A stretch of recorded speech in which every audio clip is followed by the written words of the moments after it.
I'd like to thank the people of the United States. The world tour continues for you, huh? You're all over the place. I like it. I like you're the initiator here, huh? This is the big man here. Hardly. What's this been like for you? I mean, it's been nonstop since your victory. It has. It's been good, man. It's been good. I'm enjoying it. First time in Australia, and man, having a blast. Man, I thought America had everything. Man, Australia's a special place, man. It really is, man. The food, the people, everybody's kind. I'm stoked, man. I'm stoked that I'm here. It sounds like you're kind of hanging out and enjoying yourself the last couple of weeks, but people are still talking about you. They're still talking about the fight. They're still talking about the future. They're still talking about the division. And it sounds like the answers change on a daily basis, right? So we're still talking about the controversy too. You forgot that one. Is it still controversy at this point? I don't know, but they're definitely talking about the future. So I mean, give us the feeling today, because it seems like you've gone back and forth on what makes the most sense, on what should happen. God, that's. I spoke to Dana White when I had a meeting with him that Wednesday after my victory, and I'm getting no answer from him either. You know what I mean? There's a pink elephant in the room, and it's almost like, hey, I'm the champ, man. At least I should be told something, at least, man, out of a little bit out of respect, But it's still unsure of. One thing that they do want that TJ fight. Dana wants it. TJ wants it. We want it. That's kind of where everything's headed as of now. At 35? Yeah, possibly. See, but that's what I'm saying. It's I would like it. I would. You get a chance at history then, right? I mean, you get to join that right, club. Yeah, that's exactly what it is. I know I could beat the man again at 135 pounds. I know what I saw. Even though it was 32 seconds. I see a lot of opportunities for me. And I'm not trying to ruffle feathers against the boss or whatever, but you sat in those press conferences. You saw how many of us asked or trying to figure out what the hell's going on with the division. So you've been in the meeting. Can you figure out why it's so not clear what's happening? I mean, you got flyweight fights this weekend. You got a guy from Brazil making his debut in the flyweight division, and we don't even know if it's going to exist. I mean, welcome to the UFC. Welcome to MMA. Again, I'm speechless, Max. I don't know what to tell you guys. I really don't. I think I did my job. I took the man out, the greatest bantamweight of all time, in 32 seconds. If people think or believe that the flyweight division is boring, man, you're out of your mind. I think a part of it. I think it's. I think we're all at fault in some ways. I think, and I'm even gonna blame Demetrius a little bit that he's at fault. He could have been a little more vocal, a little more flamboyant, a little more. Because you speak to. I spoken to DJ, and he's a very charismatic dude. He has a personality, but you put him on the camera, and it's simple answers. We're in the entertainment business. Part of it is us, the flyweights. He beat everybody up. It was. They saw us as little kids, like, okay, this is the dad. He's beating up his kids. Finally, I beat him. I take him out, and God, guys, I speak 3 languages, man. I don't think I'm that boring. I may do some cringy and crazy things, but for crying out loud, man, I have Nikki Bella call me out, man. Come on, guys. I saw the meeting is in Phoenix next week on social media. We drink some wine. I mean, this is I'm bringing the WWE. The flyweights bringing the queen of the WWE into this position. So it's good. It's good to be the flyweight king right now. Demetrius didn't do that. Demetrius don't got the looks to do that. Are you bringing your snake from the press conference in Brooklyn as well? We'll see. What was the execution problem there? Was there not enough rehearsal ahead of time for that gimmick to be pulled off with the snake? I thought it went well, actually. I thought it went very, very well. I thought it was Dana passing the bag across the stage. No, but I don't think Dana knew what was. I don't think he knew what was in there, because Ali was supposed to hand it to me. So then he gave it to Dana, and then when Dana gave it to him, it was actually even better. So I even shook the bag. And if you see it, you guys rewatch it. You guys can see Dana White kind of pull his hand back. And I kind of told him. I think I told him, at least in the media, I was like, "Hey, you got scared, man." But it's a gimmick, man. It's me bringing attention to the flyweights, man. That's all it is, man. It's nothing. I'm not throwing chairs. I don't cuss when I talk smack. I'm just a pure competitor, man. that wants to put this division on the map. That's it. Is there a risk though if you ask for a fight with TJ at 135? Is there a risk that you're almost leaving the flyweights behind, and Dana can take that opportunity to be like, well, he doesn't want to defend the belt at 125? No. I don't. It's that meeting is yet to be to happen. You know what I mean? I did my job, guys. Like whether I go to 35 or not, I did my job. Amanda Nunes, they ain't taking away her weight class, dude. I'm in a position where, dude, they just cut John Moraga yesterday. He texted me, dude. Like he texted me, he's like, hey, dude, they cut me.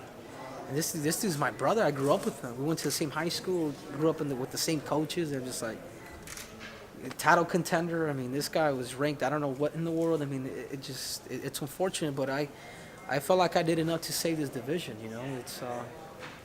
I mean, whether I go to 35 and you guys don't be hanging me for this, it's. I think you guys see I think everybody sees the pink elephant in the room. Henry, well, based on what you just said, like it does seem relatively obvious that if they're letting guys like John Moraga go, that the flyweight division doesn't have a long-term home. How would you want to see it go out?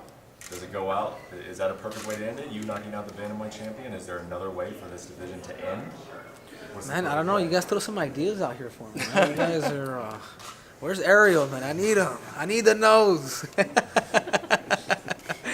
God, I'm just. I don't have an answer, man. I'm speechless because I almost sound like a broken record. I mean, you guys saw me. I've tried to make a deal with Dana White in front of everybody. I beat this man on Saturday night. The weight division stays. I'm that confident. If he beats me, get rid of it. And what did I do? I did it. I did my job. I mean, God, cry me a river, dude. Speak to us. Is Benavidez a loose end at all for you, or could you move on and have you finish your career and never fight him, or do you think you kind of have to? Man, I want to fight Joe too. Like that's an option too. Like he's a second option, 100%. You know, he sent out a nice little text on Instagram. You know, after the fight, first he called me out, and then he kind of says, "Hey, man, you're one of the pound for pound guys. You know, the first time we fought, which was in 2016. I mean, I was still a pup, man. You guys have saw my growth. I don't necessarily ever have to fight him again, but just for the sake that he has, according to the stats, he has a victory over me. Well, why not? We can run it back." You're the first person to actually have your hands on both the different belts. Which one do you prefer? I like the new belt, man. You guys want to know full why? circle now, huh? You guys want to know why? Because I'm the only one that has it.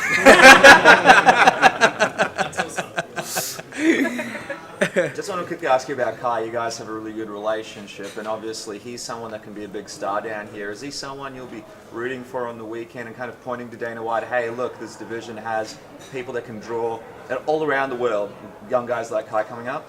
Yeah, absolutely, man. The kid has knockout power. Very entertaining. I mean, you know, he's from this neck of the woods. I mean, Kai, I got my eyes on you too, Kai, man. I'll put your head on a spike too, man. But you know, I wish him the best. He's a really good guy. I think he's got a bright future, and he could be a potential challenger too. But that's all up to Dana White and the UFC and see where they take this matter, man. I've done my job, man. I don't know if I have to freaking, you know, streak naked and save the flyweights, you know. But guys, I've done enough, man. I've done enough, and I'm not just talking, but I'm doing it through action too, knocking dudes out in 32 seconds. You keep saying that. Are you worried that like history will show that Henry didn't do enough to save it, or he didn't try? No, man. I know what I've done, man. Like I will not only. I think my legacy will not just live in the sport of MMA, but in sports. Two-sport world champ.